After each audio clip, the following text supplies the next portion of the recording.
Helix. Sparky, what's the most important thing to think about on the day of a new brand launch?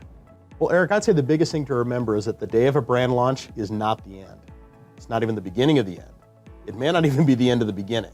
Of course, you feel confident that you've established a brand that everybody's bought into. Your students, your faculty, your staff, your alumni, everybody that's associated with that university is going to be excited about this brand. You've put in the legwork, you've put in the effort, and you're so excited to put it out in the market.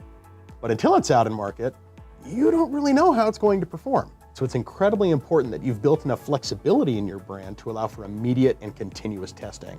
On the visual side, that can be primary versus secondary colors. It can be found moment imagery versus imagery looking right at the camera. And it's also important to test messaging, not just the type of message you're delivering, whether it's awards that your institution has won, the types of benefits that you're providing to students, the type of outcomes that they can expect, but it's also about how those messages change as a student progresses through the funnel.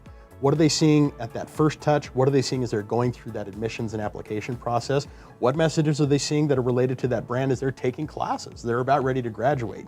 You have to consider that entire student life cycle from both the messaging and imagery standpoint and be willing to test both throughout the way.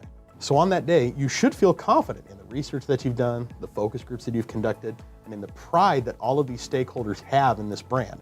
But you won't really know how it performs until you see how the market and prospective students respond to it.